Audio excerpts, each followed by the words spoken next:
Absolutely, Han. Here is your complete doctoral level reflection, written entirely in full paragraphs, offering clarity, depth, and embodiment to the distinction between monking and monk king, from the voice of a conscious global leader walking the sacred path of healing and leadership.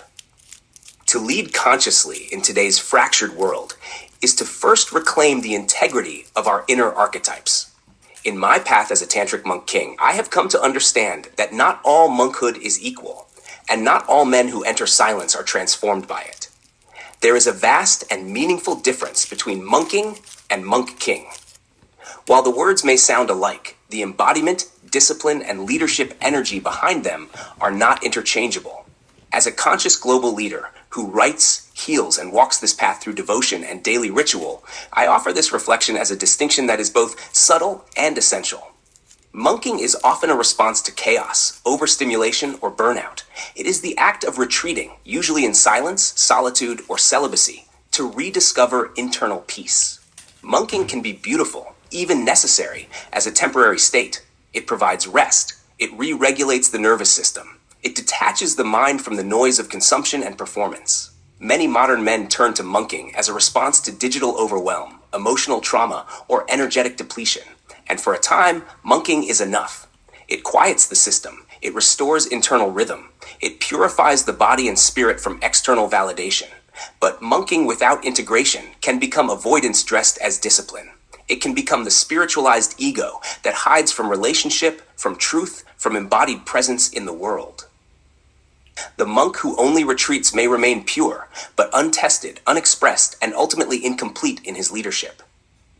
Monking, then, is a sacred practice, but only when it is seen as part of a greater whole. It must evolve. It must rise. This is where the path of the monk king begins. A monk king does not merely retreat, he returns. He does not disappear into solitude. He emerges from it with healing energy to share. He does not fast for the sake of deprivation. He fasts to prepare for embodied presence, relational intimacy, and conscious leadership. The monk king is no longer hiding from the world. He is blessing it with the silence he has mastered and the strength he has refined. He does not suppress his sexual energy. He transmutes it. He does not withhold power. He channels it consciously to lead from the heart, not the wound. The monk king lives in rhythm. He trains like a warrior, but prays like a mystic. He may sleep in stillness, but he rises with fire.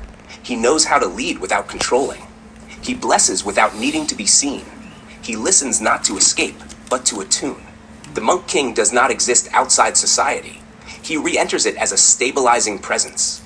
He is the tantric embodiment of peace and harmony. He is both root and crown, breath and flame, discipline and devotion. He is a leader not because he commands attention, but because he embodies attention in every step, gesture, word, and silence. From the standpoint of global leadership, this distinction matters deeply. In an era of spiritual bypassing, shallow self-help, and disembodied performance, the world no longer needs performers of virtue or escapists in robes. It needs integrated leaders who can be still and strong, vulnerable and visionary, erotic and ethical. The monk king stands as a global archetype for the future of healing-centered leadership. His strength is sacred. His silence is strategic. His sexuality is sanctified. His leadership is grounded in breath, not bravado. As a tantric monk king walking this path in Easton, PA, I live this distinction daily. When I am monking, I am resetting. When I am monk kinging, I am leading. One is a sacred container. The other is a sacred offering. And in the fullness of my healing, I have learned to do both, but not confuse them. Monking helps me hear the voice of God. Monk king allows me to become a voice for others. This reflection is not simply for men, but for all who seek to lead from inner truth. Whether you are in retreat or re-entry, in stillness or in service, ask yourself not only how am I resting, but also how am I rising?